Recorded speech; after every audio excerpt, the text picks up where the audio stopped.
ఇట్లా కొబ్బరి నూనెలో రోజ్మేరీ ఆకులు వేసి మంచిగా వేడి చేసిన తర్వాత ఇది చల్లారింది.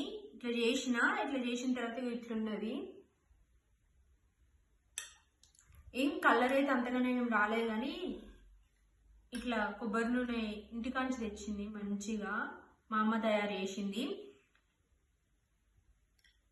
కానీ వాసన అయితే ఎట్లా వస్తుందంటే రోజ్మేరీది సేమ్ వాయిలాకు స్మెల్ లెక్కత్తంది.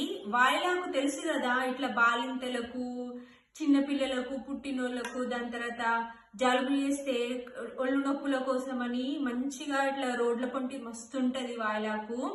దాన్ని తెచ్చి మంచిగా మరగబెట్టుకొని స్నానం చేస్తాయి చూడు, ఆ మరిగిన తర్వాత ఆ నీళ్లు ఇట్లా వాసన వస్తాయి చూడు. సేమ్ నాకైతే ఇప్పుడు ఇట్లా వేడి చేసిన తర్వాత రోజ్మేరీ నాకైతే అచ్చు అట్లనే వాసన అనిపిస్తుంది. సేమ్ వాయిలాకు లెక్కనే అనిపిస్తుంది. ఇంకా అయితే నాకు బాగా జుట్టు ఉడుతుంది. 4 పూసలు అంతే.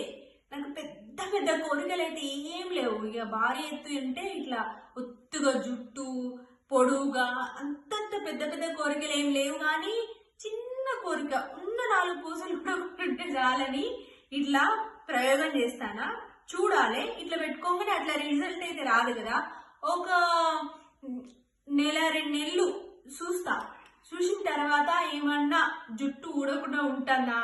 ఇదే అని కాదు, ఇంతకుముందు కూడా చేసిన ప్రయోగాలు. మా అమ్మ మంచిగా గుంటగజలాకు, కలమంద, ఉసిరికాయ, వేపాకు, కరివేపాకు, ఇట్లా ఏమంటారు మాందారాకు అన్ని ఇట్లా మిక్సీ పట్టి మంచిగా కొబ్బరి నూనెలో పోసి మంచిగా మసాలా పెట్టి నూనె తయారు చేసింది. అది కూడా వాడినా నాకు అస్సలు ఏ మాత్రము ఇంకా తేడా లేదు. ఇక ఊడు జుట్టు ఆల్రెడీ మొత్తం మంచిగా పల్సరైంది నా గుండు. ఇక సరే ఇది చూద్దాం, ఇది కూడా ఒకసారి ట్రై చేద్దామని చేస్తానా. ఇంకా చూడాలి ఎట్లుంటుందో చెప్తా. ఒక 2 నెలలు చూసిన తర్వాత ఏమంటారు, ఊడుతుందా లేకపోతే ఊడకుండా ఉంటే చాలు. పెద్ద పెద్ద కోరికలు లేవు, అంత పెద్ద ఇప్పుడు అవసరం లేదు. ఇక చాలు. ఇంకా నా బిడ్డ పెడుతుంది అట మంచి, నా బిడ్డ మంచి జుట్లు వేస్తుంది నాకు. మీరు ఎవరైనా ఇట్లా రోజ్మేరీ ఇట్లా కొబ్బరి నూనె ట్రై చేసి ఉంటే మీకేమన్నా మంచి రిజల్ట్ వస్తే కామెంట్ చేయండి. ఇంకా నా బిడ్డ పెడుతుంది. ఇట్లా పట్టుకుంటుంది నేను వేడిగా ఉన్నది. ఇట్లా పట్టుకుంటా. ఇగో ఇట్లా మస్తు ఉడుతుంది నా జుట్టు. మస్తు అంటే ఇక మస్తు ఉడుతుంది.